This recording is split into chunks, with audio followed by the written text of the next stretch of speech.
Two of the four Americans kidnapped in Mexico this past weekend were found dead. We are going to discuss the circumstances surrounding that horrifying incident and the danger posed by Mexico at our border.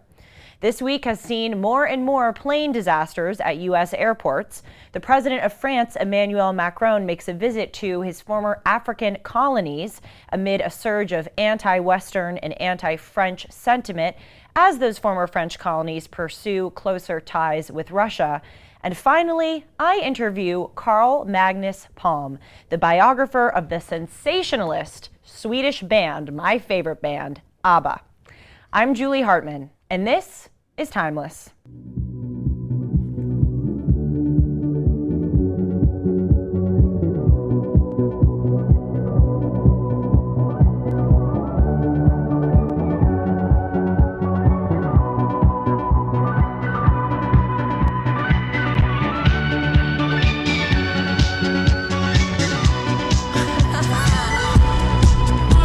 Hey friends, it is Wednesday, March 8th, 2023. Just a reminder to please like, comment, and subscribe to this channel, and to please follow me at Julie R. Hartman on Instagram and Twitter, as my relatives in Boston like to say, Twitter. No shade to them. I love them, but it's just true. That's the way they pronounce it. The first news story of the day surrounds the tragedy that occurred on our border with Mexico this past weekend on Friday, when four Americans were kidnapped. These are four U.S. citizens from South Carolina, one woman and three men. Two of those individuals have been found dead. Their bodies are being examined currently by Mexican authorities, and then they will be transported back to the United States. The two others who were kidnapped have thankfully been reunited with their families back here in the United States. So what happened on Friday? Why were those Americans going into Mexico? Let's look at some of the details. They were crossing on the border of Brownsville, Texas, into the northern Mexican city of Matamoros on Friday, when suddenly a bunch of gunmen jumped out of a vehicle and surrounded these four Americans' vehicle. They were driving a white minivan with North Carolina license plates. You can see on a very gruesome video this event occurring. They took in those four Americans, and during the kidnapping, one Mexican passerby died of a gunshot wound. The FBI immediately came out and said that they suspected that the four Americans were mistakenly targeted, since U.S. government officials have speculated that these four Americans were likely mistaken for Haitian drug smugglers, and the FBI immediately offered a $50,000 reward for anyone who could give any information about these Americans' whereabouts or be able to return them back to the United States. But unfortunately today it did come out that two of those Americans have died. The people who kidnapped these Americans are members, unsurprisingly, of Mexican drug cartels. And this city of Matamoros has recently become a battleground between two heavily armed gangs, thugs, druggies that were disputing over control of local trade in distributing fentanyl and meth. The problem of Mexican drug cartels has always been one that has posed issues to us, at least in our recent history, but especially in the past couple of years, it has gotten really egregious. And this example is just sort of a culmination of the many tragedies that have occurred pertaining to Mexican drug cartels and violence on our border. As I mentioned in yesterday's show, the average amount of overdose deaths in the past 10 years, every year among Americans, has been 100,000 people. That has grown and grown with each year. I believe in 2022 it was 106,000 Americans died of drug overdoses. That number exceeds the number of Americans killed in action during the bloodiest year in World War II. So it just gives you an idea of just how staggering this number is. In addition, the Department of Homeland Security has said that since President Biden took office just 2 years ago, 5 million illegal immigrants have crossed into the United States via our southern border. Many of them, as un-PC as it is, have been carrying drugs, and especially fentanyl, which are distributed by Mexican drug cartels, sent via coyotes, which are the drug carriers, into the United States. And by the way, you know where the fentanyl originally comes from? China. China is the one that creates and produces the fentanyl, sends it to the Mexican drug cartels, who funnel it across our border. Representatives Dan Crenshaw and Michael Waltz, who are both Republicans, the latter of whom is from Texas, or excuse me, the former is from Texas, the latter is from Florida, they have proposed a joint resolution giving the President of the United States the authority to use the American military against drug cartels in Mexico. And by the way, the United States has had success throughout our history when we have given the military the power to combat drug cartels. The most famous example was in the 1990s in the country of Colombia, where American military forces went in and partnered with some Colombian military forces and eliminated the country's two biggest cartels. Now, these two representatives, Mr. Crenshaw and Mr. Waltz, are under fire by many on the left for proposing this resolution to bring in the U.S. military. But what the tragic incident of this Friday indicates is that this is necessary. Cartels have taken over the country of Mexico. They buy off officials, they have infiltrated the government, and even when government officials try to resist them, they resort to violence and execution. For instance, in October of 2019, Mexican troops went into the state of Sinaloa and tried to Sinaloa, that's what I said, Sean. No, I'm kidding. Forgive me with my poor pronunciation. Sinaloa. Oh, Sean says he watches Narcos and knows these things. Anyway, Mexican troops went into this part of Mexico and tried to arrest El Chapo's son. Of course, El Chapo is the Mexican drug overlord who runs one of the biggest cartels in Mexico. And when these Mexican troops tried to arrest El Chapo's son, they were surrounded by 700 cartel paramilitary fighters with armored cars, rocket launchers, and heavy machine guns, and the military was forced to retreat. Now, it is important to know that the Mexican military repeated this operation actually in January of this year, this time with 4,000 troops, and they did successfully arrest El Chapo's son, but ever since, citizens in Mexico have said that the military has kind of retreated with trying to capture and prosecute members of the Mexican drug cartels. In addition, the president of Mexico, President Andres Manuel Lopez Obrador, who is known as AMLO, or AMLO, that's his initials, he has not only not done anything to try to combat drug cartel violence, but he has actually enabled the drug cartels and been an ally to them. He came into power in 2018, and one of the first things that he did was shut down counter-narcotics cooperation with the United States. Additionally, in a June 2021 conference, he said publicly that the criminal groups behave well in the country. And his most recent effort is that he is trying to shut down the INE, which is Mexico's electoral institute, which seeks to help elections in Mexico run smoothly. Of course, the drug cartels exercise almost complete control over Election Day, not unlike the situation with the presidential elections in Nigeria last week, which I reported on. The Mexican drug cartels will show up to voting stations. They will intimidate voters. Sometimes they will kill voters on the spot. There was an incident recently where a Mexican drug cartel member severed a head of a Mexican citizen and rolled it in to a voting station where people were voting. And just as icing on the cake, Mexico's criminal justice system is dysfunctional. So even when certain members of drug cartels are identified and charged with a crime, 95% of all violent crimes in Mexico go unpunished. So again, this instance this past weekend, as tragic as it is, I hope will only impart to the Biden administration and to our elected officials how important it is that we control our southern border and that we do take, if necessary, military action against these drug cartels, because they are not only wreaking havoc in their own country, but clearly this is infiltrating very heavily into ours. Now on to other news. Unfortunately, I predicted this one just yesterday during the show, and I was hoping that my prediction wasn't going to come true, but it has.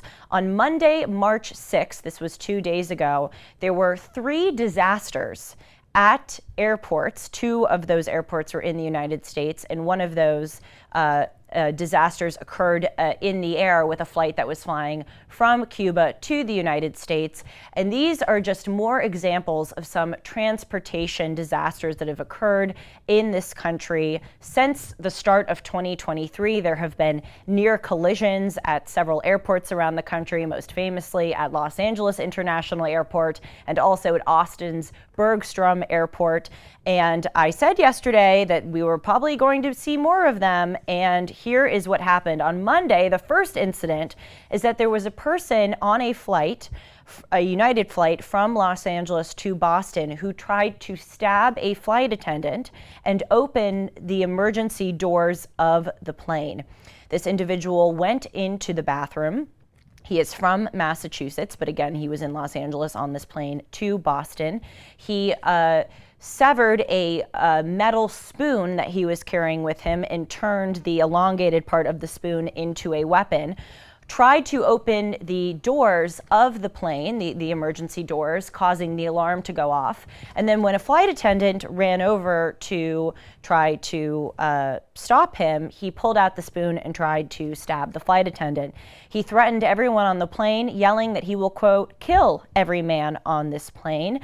Luckily, the flight attendants, as well as some other brave passengers, were able to subdue him, and he was immediately detained upon landing at Boston's Logan Airport. And he, if convicted, might face life in prison. The second example of near disaster occurred also on Monday at Boston's Logan Airport. This time, 2 planes' wings clipped one another. One was set to leave just before 9 a.m. and it was supposed to leave for Newark, New Jersey, and it made contact with a fellow United plane that was sent to fly to Denver. Now, of course, these planes did not take off. The people had to be deplaned and had to catch another flight, and both of those planes have to be repaired and will be out of commission for at least a few days, probably a few weeks. And then the third example is that a bird flew into a flight flying from Cuba to Fort Lauderdale, causing the plane to make an emergency landing. This is Southwest Flight 3923 departing from Havana, and Southwest said that it experienced bird strikes to an engine and the aircraft's nose shortly after takeoff. This caused the cabin to fill with smoke. The plane had to make an emergency landing in Cuba, and the passengers had to evacuate via slides. Now, if you look at these 3 examples, there isn't necessarily one big overarching takeaway of incompetence that can be traced to all 3 examples. Look, it does happen sometimes that a bird flies into a flight. The most famous example was the one depicted in the movie Sully, where the plane had to land on the Hudson in New York. I think this was back in 2011 because a bird flew into the engine. That does happen. Sometimes planes' wings do clip one another when they are backing away from the terminal. That can happen. And certainly unruly passengers can sometimes threaten fellow passengers and also flight attendants on planes. But it seems to be odd that all 3 of these examples occurred in one day. And again, it comes alongside just a litany of examples of transportation issues that have seemed to become more and more common in the United States. And unfortunately, what happens, not just with regard to transportation issues, but just sort of with problems in general, that when one bad thing happens, it sort of snowballs and keeps going. And it just seems overall that our transportation systems are quite poorly managed. As I remind you many times on the show, our Transportation Secretary, Pete Buttigieg, seems to be more interested with social justice issues than with doing his actual job. One of them is that he renamed the FAA's Notice to Air mission system, or Notice to Air man system, to be the Notice to Air mission system, because apparently that's more PC. Also, this transportation secretary of ours drives in an Escalade halfway to his office in Washington, D.C., gets out of his Escalade, takes a bike off of the back of the car and gets on the bike and bikes the rest of his way to work so that he can be photographed by the media and he can tout that he is pursuing green solutions. So it just really shows you where his priorities are. And though it is not necessarily the case that we can trump all three of these examples up to his leadership or his incompetence or people below him having incompetence. But let's just say that we did not see these many disasters occurring under previous administrations and under previous leadership. So it is just worth knowing. And again, I hope I am wrong with this prediction, but I do not think that we are seeing the last of it. Now on to our final news story of the day, this one pertaining to international news. The president of France, Emmanuel Macron, has just finished a trip where he visited former French colonies in Africa, and this has been dubbed an apology tour for French colonialism.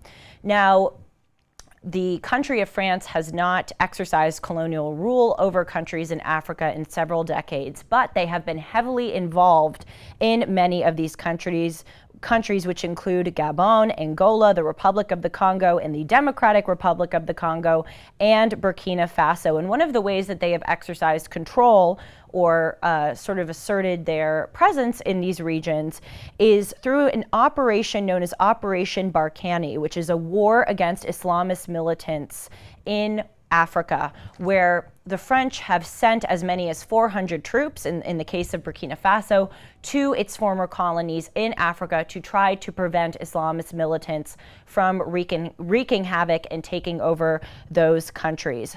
Unfortunately, though, these missions have almost always failed. In fact, some have compared the French's presence in these countries in Africa to the United States operations in Afghanistan, which originally were successful at overthrowing the Taliban, but then ultimately obviously wasn't successful given that the Taliban now rules over Afghanistan again and also has $85 billion of weapons that we provided to the Afghan people that the Taliban stole.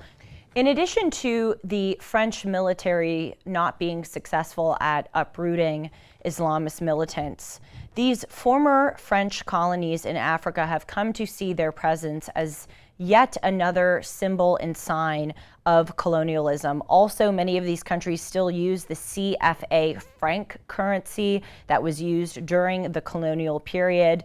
And in recent months, many of these French troops have had to withdraw from these various countries in Africa. And unfortunately, instead of just uprooting any foreign military presence in their countries, a lot of these nations have actually turned to Russia for support with uprooting Islamic terrorists. These are the countries of Burkina Faso, Mali, and the Central African Republic, all three of which have employed Wagner mercenary troops. This is the Russian paramilitary group that I discussed on the show last week, which originally came to the fore in 2014 when Putin sent these Wagner mercenaries into the Donbass region of Ukraine as Putin invaded Crimea to try to incite some secessionist uprisings in that part of Ukraine. And since these Wagner mercenary groups have gone to Africa to try to help them with the Islamist terrorist problem, but really it has been the effort of Vladimir Putin to exercise more dominion abroad. And at least when the French military troops were in these various countries, they tried to build hospitals and build schools. The Wagner mercenary groups have done no such thing. They have tried to take over the government in many cases. They have also inflicted terror upon the civilian population. There have been reports of women being raped, of people being tortured and even killed. Emmanuel Macron has called the Wagner mercenaries a group of criminal mercenaries, and the United States government has also labeled them a terrorist organization. So Emmanuel Macron, during this trip that he just got back from to the former African colonies, he said that he is launching a policy of, quote, profound humanity, where he is seeking to have the country of France provide more support to the former African colonies without being exactly militarily there full time. He said, quote, we must adopt a resolutely clearer posture of modesty and listening. He said that he will get rid of military presence at 6 bases across the continent, and that those 6 military bases will be converted into academies or, quote, hubs of new partnerships. Macron has also pledged to hold a meeting called the One Forest Summit in Gabon for environmental protection, because that country is located in the Congo Basin, which is home to the world's second largest tropical forest after the Amazon. So let's hope that the French can build more amicable relations with their former colonies, and hopefully that will make some inroads in uprooting some of the Russian paramilitary troops that have taken over some of these nations. And before we move on to my interview with Carl Magnus Palm about the wonderful, sensational band ABBA, just to make you laugh, I want to play for you this pronunciation guy on the internet who I rely on a lot when I am talking about names of foreign leaders or names of foreign cities that I really want to make sure that I pronounce right. This site seems to be the only site that can help you pronunciate clearly I need help with pronunciation by getting that word wrong. This seems to be the only site that can help you pronounce words properly, but this guy is so creepy, and he also takes like 30 seconds to get to the pronunciation. Let's play him. How do you say it? For reference, in French, the official language of the country, it is said as Gabon, Gabon. In English, though, this is generally said as Gabon, Gabon, with an emphasis on the second syllable, Gabon. And now you know. Here are more videos on how to pronounce. And now you know. By the way, I didn't notice, maybe I'm just a stupid American, I didn't notice a difference in pronunciation between the two that he mentioned. And hey, that video also that you clipped, he got to it really fast. Sean said he started it late. I was looking up Donetsk and Luhansk, which are the two regions in the Donbass region of Ukraine, which is in the eastern part of the country. Anyway, I was looking up those two, trying to figure out how to pronounce them. And the guy took a full minute to get to the actual pronunciation. So anyway, if any of you have some better sites of how to do better pronunciations, I welcome them eagerly. And now I am pleased to welcome a Swedish historian and biographer to the show Timeless, Carl Magnus Palm. He is the author of this book on ABBA called Bright Lights and Dark Shadows. I read this book in 2 sittings. It was so riveting. And like so many stories of famous musicians and bands, the story of ABBA is filled with overbearing managers, fights, heartbreak, fame, tragedy, dating, marriages, and even in this case, some royalty. Carl Magnus Palm, hello. Thank you so much for coming on to the show. It's an honor to have you here, and I'd like to tell the audience that he is in Sweden right now, and it is quite late for you, so I am especially grateful that you've taken the time to be with us today. Well, hi, Julie. My pleasure to be on the show. I'll do anything for ABBA. That is clear. Mr. Palm has dedicated his whole career to biographing, if that's even a word, ABBA. And this book that I have here on the desk and that I read and that we're discussing today is just one of many books and articles that Mr. Palm has written about ABBA. So I'm truly in the presence of an expert. And so To start out, I mentioned to Mr. Palm before the show that I interviewed David Leaf, who is the biographer of the Beach Boys. And I said that I read his book, and when I interviewed him, I just immediately dove into some of the details of the book. And I wish that I had sort of asked some more basic questions for the benefit of the audience. So I'm going to change course a little bit here in this interview and do that. So, Mr. Palm, could you define ABBA? Who are the members? When did they form? And what are sort of the different roles of each individual within the group? Well, ABBA consists of four people. It's the core members, if you will, are Bjorn and Benny, Bjorn Ulvaeus and Benny Andersson, who met in the 1960s when they were both members of other bands in Sweden who were very successful at the time. And they connected, and they felt, this guy likes writing songs, I like writing songs, we should get together and try to write a song, which they did, and they became good friends in the mid 60s. And then a few years later, in 1969, Bjorn met Agneta Feldskog, who was also a successful performer, singer, solo artist, and songwriter. She was only 17 years old when she had a breakthrough with a song she had written herself, which doesn't sound like a big deal today, maybe, but back in the 60s, let me tell you, that was very unusual. And then Benny, at the same time, met Annie Fridlingstad, who's better known as Frida, who was a performer as well. She was singing more like she was doing cabaret. She was singing old, the Great American Songbook, old standards and things like that. And they were all busy with whatever they were doing individually, basically. But to sort of get to the to the ABBA point, in 1972 they recorded their first song together, which was called People Need Love. At the time they called themselves Bjorn and Benny, Agneta and Annifrid, which, as you can, just hearing the name, you get like your tongue starts to twist, I think. So eventually they got the name ABBA, and the reason they started working together was that Bjorn and Benny and their manager Stig Anderson, they had a dream, which was very unusual at the time, to try to reach outside Sweden with English language pop music. You have to go back 50 years now and sort of realize that at that time it was like impossible almost, but they had this dream and they wanted to try it. These ladies were excellent singers. They were in relationships with them, and they felt, okay, this is let's try this, and that's how ABBA started. And what does ABBA stand for, or is there a meaning of the term ABBA?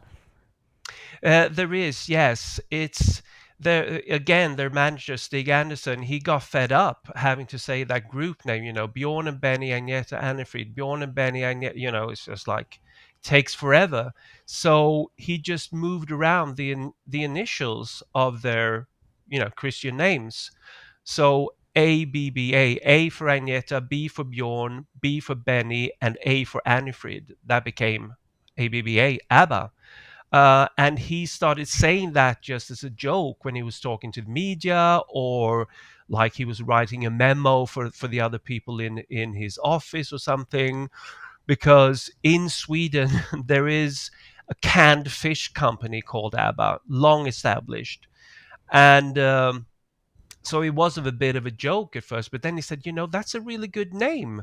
You can say it in any language. You can pronounce it, you know, ABBA, as we say in Sweden, or you can say ABBA, as they say in Great Britain, or ABBA, as you say in the United States, or whatever else. It's easy and good. And they were like, but people will think of canned fish when they listen to our music. I don't think we don't think that's a very good idea. But he said, well, that's only here in Sweden. No one knows about ABBA Canned Fish Company. So eventually, no one could think of a better name, and that's why they settled on ABBA. That's true. Prior to reading your work, I never knew that there was a canned fish company in Sweden named ABBA. And now I'm sure that the canned fish company is upset with ABBA because they've stolen their thunder. Yeah, in a way, they become the more famous ABBA. And the Yes. funny thing is that when when ABBA the pop group took that name, they contacted the canned fish factory and said, "Is it okay with you if we use this?" And they say, "Yeah, as long as you don't um, drag our name in the mud or anything or do anything bad, it's all right." And obviously it turned out to be beneficial for both parties, because I think you know it's probably been good promotion for Can Fish ABBA to share the name with this world famous pop group. What was it about the 60s, do you think, that made a band like ABBA possible? Or maybe that's too much of a leading question. Maybe there wasn't anything about the 60s, but I just was quickly jotting down as you were speaking. It occurred to me that the Rolling Stones came together in the 60s and 70s. And by the way, ABBA was officially formed in 1972, but as you were saying, Mr. Palm, some of the members met earlier in the 60s.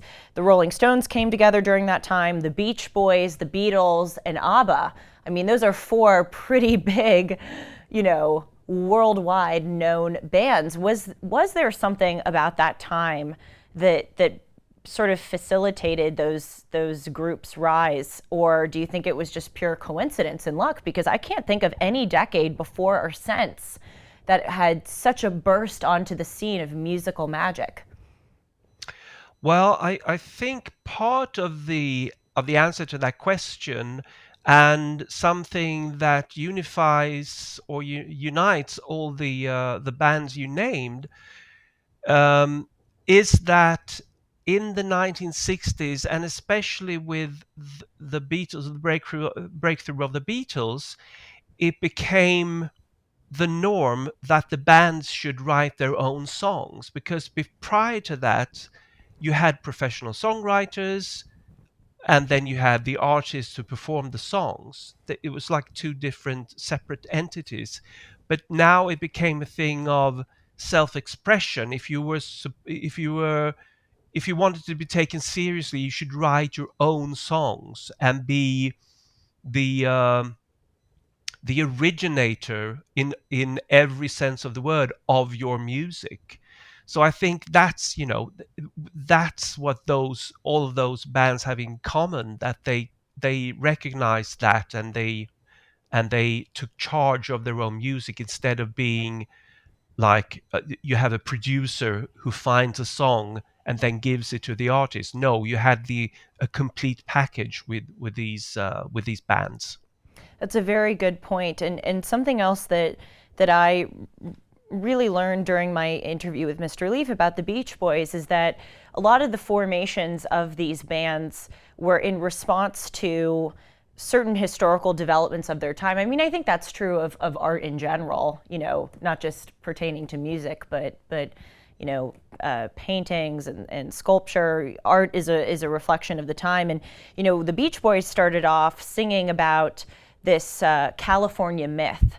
This was, during the time of the Vietnam War in the United States, and it was after World War II, and we had sort of had a period of peace and prosperity, and then we were sort of in another war, and the Beach Boys sung originally about the land of California being a land of freedom for people to kind of have adventure and hold on to that nostalgic, peaceful, united idea of America. And the Beatles and the Rolling Stones, of course, were responses to changing British sensibilities.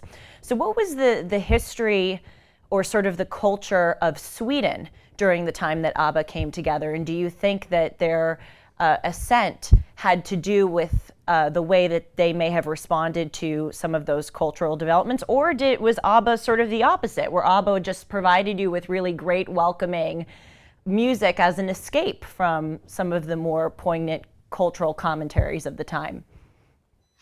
Well, more the latter, I think. They were more of an escape, because everything got really, really towards the late 60s and the early 70s, things got really politicized in popular music, or at least in shall we say, the rock and roll part of popular music. And the ABBA members, they came from another tradition. They felt like, well, music is about entertaining, to make you feel good, and so that was the only thing they wanted to do, really. And they, in Sweden, they were heavily criticized for that. I mean, the Swedes in general loved ABBA.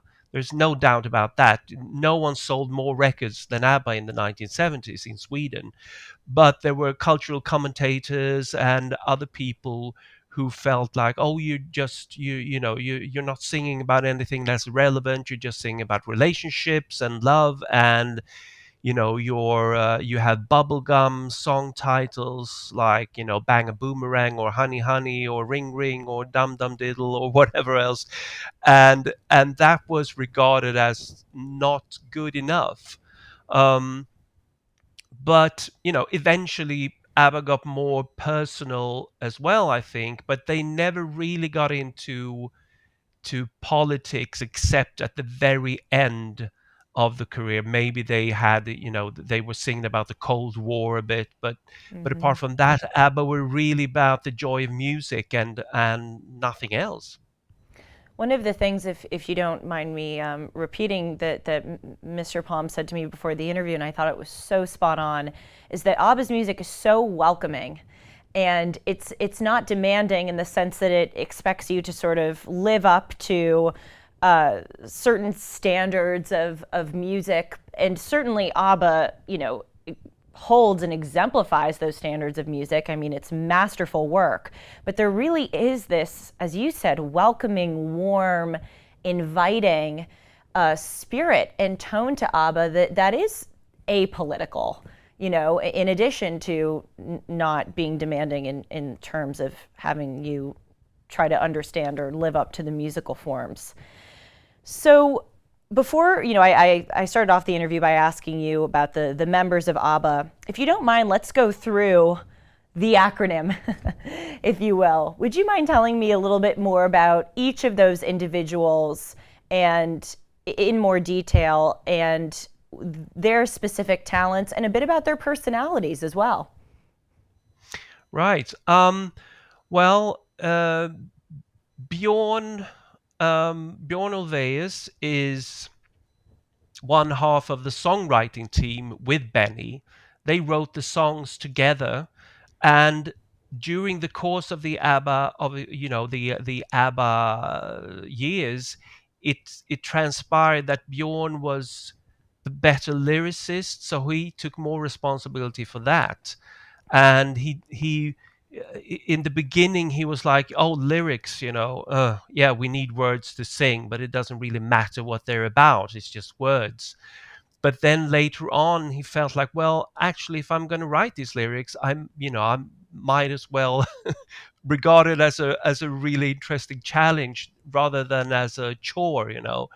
So he was, and as for his personality, I think, it's just like all the members of ABBA, kind of down to earth, and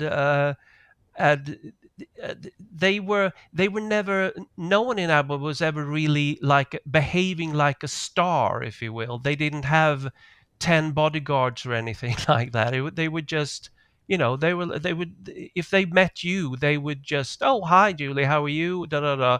They wouldn't be standoffish or anything like that. Then we have Benny Andersson, who is the musical genius in the band. I mean, Bjorn contributed musically as well, but Benny was always the big musical motor, if you will, of ABBA. And for him, music was everything. It was from the moment he started playing the piano at age 10, and he'd played the accordion before that. Uh, he claims that he's been playing the piano every day since he was 10 years old, which is amazing. He's just he's just through and through music, and also a very down to earth kind of personality, not and very warm, and more maybe in that partnership, in that Bjorn and Benny partnership, he's more Bjorn was the one who tended to worry about things like, oh, is this going to work? How's this, worrying about going on stage, whereas Benny has always been the more relaxed, oh yeah, it's going to work out fine. We're prepared. It's fine. And then you have the two ladies, Agneta, who is the kind of, well, her persona in ABBA became like the queen of heartbreak, because she sang all these songs, like these really sad songs like SOS and The Winner Takes It All, and that kind of thing. um she I mean, she also loved music from a very early age. She started playing the piano when she was 5 or 6 or something, and wrote her first song at age 6, and wrote songs as a teenager. So for her, it was also music was the all important thing. I think maybe it became a bit problematic for her that ABBA became so big, and so popular. So I think maybe she got a bit more fame than she had bargained for. Um, for Frida, it was she maybe was the one who went through the biggest transformation as a result of being a member of ABBA. She had also, started with music when she was a young child, and she had for 10 years, from the age of 13 to 23 or something, she was singing in dance bands, and just, singing and singing and performing, but without really getting anywhere. And even after her breakthrough in the late 60s, it would take a few years before she really felt comfortable as a stage artist. She always had a great voice, but she wasn't really someone who communicated with an audience really well as a performer. But then all of a sudden she went through this transformation, and as it turned out, she was the one in ABBA who felt most comfortable on stage, and really loved being there, and really got a kick out of the communication with the audience. So that kind of sums up a bit of who they were, and what roles they played in the band. One of the main things that I got from your book, which really impressed me, was what you said at the beginning, that they sort of didn't have a diva complex almost. That we see, I mean, certainly in American culture, we have a big culture of celebrity and fame, and we idolize people in the public eye. Do you think that Swedish culture with regard to fame and success is a little different, and that may have informed the ABBA's comparative lack of quote unquote diva complex? Or do you think it was something innate about the members that precluded them from becoming hotheads? Because it really is remarkable that they have sort of steered clear of some of the traps of fame that we see a lot of other people of their caliber getting into. Yeah, I mean, I think it's definitely part of Swedish culture not to become big-headed just because you're famous. Of course, you can't be completely unaffected by being famous on that level, because it's just impossible to avoid that. But having said that, they never really behaved like divas. Everyone I've talked to who had anything to do with them always said, oh, they were so down to earth. And, people from record companies in other countries came to Sweden, and they went out dancing with ABBA. And it was like, what? They went out clubbing with ABBA. That would never have happened with British stars or American stars, but it is in Sweden historically. I don't know how it is today. Maybe we're getting more international, more American, or whatever in our attitudes to stardom. But historically, it has always been like, even if you're a big star in Sweden, you shouldn't really behave like like uh, like you're so much better or so much more exclusive or so, than anyone else. And that was the culture within, the ABBA's record company, and they just treated the staff like, okay, we happen to be the people who write and perform this music, but you also have an important job to do, because you send out all these press releases, and you run errands, and you do this, and everyone was just one big family. And I think that really helped them. I mean, like you said, they haven't really succumbed to any of the trappings of fame. And they're all in their 70s now, and all four ABBA members are still alive, and that will Yes. tell you something, because there's always, out of all those legendary bands, there's always someone who did too many drugs or whatever else and died along the way. Not so with ABBA, and that's more or less unique. And two are married. How about that? Yeah, yeah, yeah, yeah, yeah. They they were married to each other, and then they managed to get through their divorces, and they are, everyone is Amicable. happy today. Yeah, exactly. Everything has worked out fine. It wasn't their recent reunion wasn't about, oh, we need the money, so we're going to do this. They wouldn't have done it if they didn't get along as people, and they really do. The divorces happened, and obviously it was a bit tense for a few years after that, but they still they still work together, and now it's like 4 decades later, so there's no reason to be for animosity. And they didn't divorce because they hated each other. It's just incompatibility, if that's the right word, as people in a marriage, but that doesn't mean that they couldn't remain friends. Do you think that they got, I mean, it's so hard to get into someone's personal life and know why two people got married, but do you think that they got married because they were in this sort of like rarefied situation and world, both being members of this internationally famous band? Or, in other words, do you think it was sort of the psychology of being in this shared experience together that may have brought them into marriage? Or was it just they were truly in love?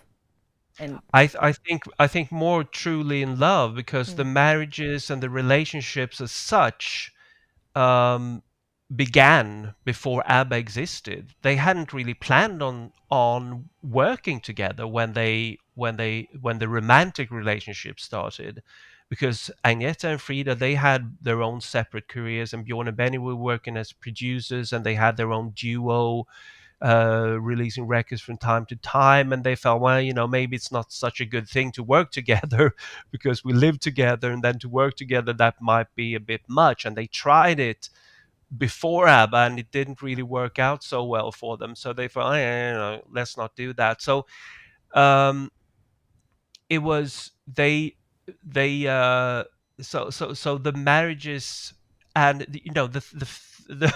this thing that they happened to be married when ABBA started, it was just coincidence, however strange it may sound. Obviously, it's not coincidence that people in the music business meet each other when they're on tour, or when they're doing something, on the same television special or whatever.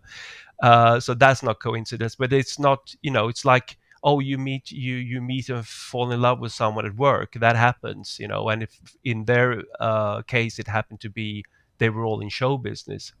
I had forgotten that they were married before.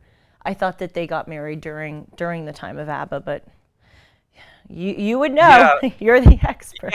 Bjorn and Agneta, they got married the year before ABBA started, and Benny and Frida, they lived together for a long time, and then didn't get married until 1978, but they lived as husband and wife. And the reason they put off the marriage so long was because they were so busy with ABBA, and they Right. didn't have time to have a proper wedding.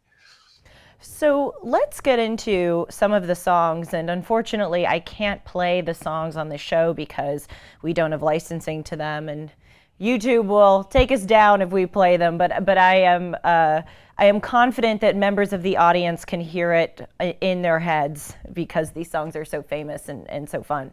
So I wrote down some of my favorite songs, and I think they are the most famous songs of ABBA. Dancing Queen, Gimme Gimme, which is the opening of this show, Timeless. It's a Dua Lipa and Gimme Gimme mashup. And I specifically chose that because I adore ABBA. Fernando. Oh, I love that Yeah. song, Fernando. There was something in the air that night. Okay, Waterloo is another great one. Does Your Mother Know? Take a Chance on Me. So those 6 songs, first of all, would you agree that those are probably the 6 most famous of ABBA? Yeah, yeah, they would be among the most famous. Maybe you should throw in The Winner Takes It All as well, Yeah, that's true. if you didn't mention that. Yeah, but then yeah, that's pretty much it. Mamma Mia. I'm not sure if you mentioned Mamma Mia, I did but not. that's the problem. That's the problem with ABBA. They have so many songs that are famous. Yes. They had so many hits. But your 6 songs is a very good start for sure. And so with those 6 songs, all of them were in Mamma Mia, and frankly, that's how I knew ABBA was by listening, was by watching the movie and hearing the songs. And forgive me if you or any members of ABBA who may be listening. That's pretty presumptuous to think they may be listening. I hope. And by the way, if you are listening, I'd love to go clubbing and dancing with you. That was amazing when you mentioned that. So I really thought growing up that ABBA was just, I don't know, made those songs for Mamma Mia, or Mamma Mia sort of hired ABBA for those songs. Forgive me, ABBA, I didn't realize that they had other songs that were famous outside of Mamma Mia. So Mamma Mia, I think, really did kind of bring them to another level. Can you talk about the circumstances surrounding Mamma Mia and using the songs in the movie? Yeah, well, Mamma Mia started as a stage musical in 1999 in the UK, and then that became a bigger hit than anyone had dared hope for. And then it came to Canada, it came to the United States, and all of a sudden it was all over the world, in Sweden, in South Korea, in Japan, everywhere.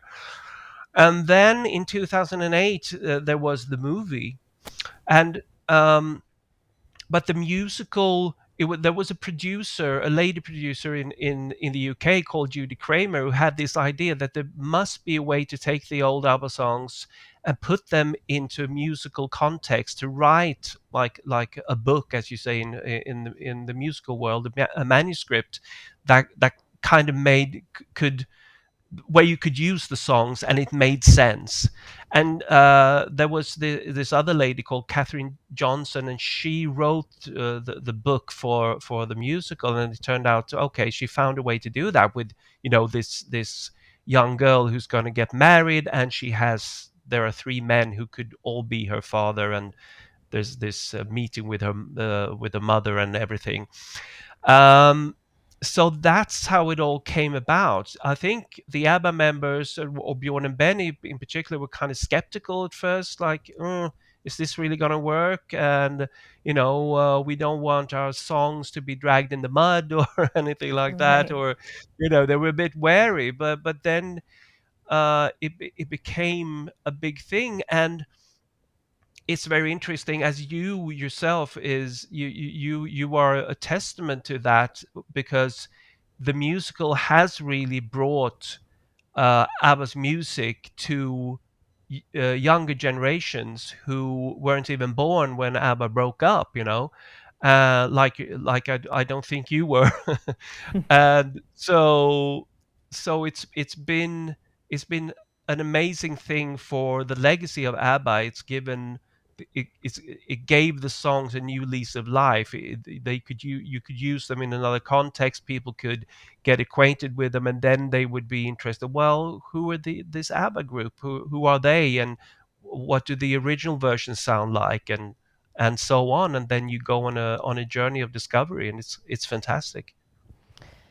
This is one of the hardest probably questions to answer, excuse me, but I know that it's also your life's work to answer this question. What do you think it is about ABBA's music that has made it so revolutionary and successful? You know, I mentioned what you said to me before, which really resonated with me about its warm and welcoming and inviting nature. But, you know, feel free to get into more specifics if you wish of certain musical techniques or singing techniques that you'd like to highlight. I want to understand what their secret sauce is, because there is something undeniably different and transcendent and elevating about their music. Well, yeah, it is a difficult question to answer because it's just how do you quantify uh, emotional connection? Right. I think it's just they were always very honest with themselves in terms of making music, and it is the sheer joy of the music. Even when the songs are sad, there's a lot of energy in them. So I think people respond to that for one thing, and also they worked so hard on those songs. Um, Sometimes some certain kind of pop music, they will write a great chorus, and then they think, oh, now we have a great chorus, so the verses, the rest of the song, it doesn't really matter because all people will be interested in is the chorus. But ABBA, they said, no, no, no. Every part of the song has to be strong and solid and musically interesting. So they could work for weeks on just one of the same song, just writing the song. And then in the studio, they took such great care making everything, okay, is there anything we could add here? Or maybe we should take away that. And then on top of that, you have these wonderful singers in Agneta and Frida, which they're individually they're great, but when they come together and you add layers and layers and layers and layers of vocals of them together singing together, then it gets magic, and you get what people sometimes call the third voice of ABBA. It comes like a third unique voice separate to the two voices. um, so all of that is just, yeah, it's just the sheer brilliance of it. You could say that about many many acts, I guess, but I think it's just the secret of ABBA is it's just it, what I get from them is the joy. If I should sort of if I should bring it down to one sentence or one phrase, it's just the sheer joy of making music. I think that's what you hear in almost every ABBA song. Absolutely. And that's again probably what precluded them from going down some dark paths that other musicians have succumbed to, because it always came back to the joy of producing the music. So finally, unfortunately we're out of time, and I want to let you go to sleep because again it's so late there, and I'm so appreciative of the time that you've given to me so far. How are they all today? And I asked you before the show, do you see them? Do you talk to them? I mean, you're their guru, you're their biographer. So what's your relationship like with them? Well, I don't really see them regularly or anything like that, or have any regular contact with them. But from time to time, I'm working on a project and I might need some help from them. And it happens sometimes, that they contact me. I might get a phone call from Bjorn or Benny, or an email, and because artists, what they will do is they will do their thing. They will do, like, an album or a song or whatever, and then they'll move on to the next thing. They don't sit down and catalog their life like someone like me does. So they might contact me and say, oh, when which year did we do that tour? Oh, okay. So, and when did we record that song? And just because they need that for something that they're working on. But and so I don't really hang out with the ABBA members, and I don't think I should, because I'm their chronicler and I sort of study their lives. So it would be unhealthy for me to get too close to them in that sense. I think that all four ABBA members seem to be in a really good place today. They seem to be very happy with their lives, and content, and just living as normally as you can when you are famous on that level. And I think they're doing a pretty good job of it, actually. I mentioned that that was the last question, but I realized that I didn't ask arguably the most important question of all in this interview. How did you become their biographer? Well, it is a long story. I'll try to be brief. It's just I was at a certain point in my life about 30 years ago, and I was thinking, what would I like to do? Well, I would like to write about music, but I didn't want to become like a regular music journalist or anything like that. So I thought, well, I'd like to do in-depth study of a band. And I'm in Sweden. I loved ABBA, and I realized, well, there are really no good books about them out there. So I just started doing in-depth research, chronicling their lives and their careers, and trying to find out facts about their music, etc., etc. And it turned out, I did a book about their music and nothing else. That was my first ABBA book. And then it turned out that there was a need for someone like me who was interested in keeping track of ABBA and knowing all the facts. And I got all these offers. Well, would you like to write a biography? Yes, please, I'll do that. And, we're going to open a museum here in Stockholm about ABBA. Would you like to help out with that? Yes, sure. And all these other things. And it just went on and on and on. And it became a profession and a career, which is just it's just mind-boggling to me, but I'm obviously very happy about it. Well, I am very happy about it too. Thank you again so much for taking the time to be here. And as a reminder to everyone, the book is called Bright Lights and Dark Shadows, though there are many other books, as Mr. Palm just mentioned, that you can read, and I will certainly be reading them myself. I hope to be able to interview you again in the future, and please take care. Thank you. And tell ABBA again. I hope so too. Tell ABBA again if they need a clubbing or a dancing partner, a girl in the States who will fly across the pond gladly to be with them. I'll let them know. Thank you, Julie. Thanks for watching today, and remember that each of our thoughts, choices, and actions shape who we are. So let's think clearly, choose wisely, and act with principle and determination. See you tomorrow.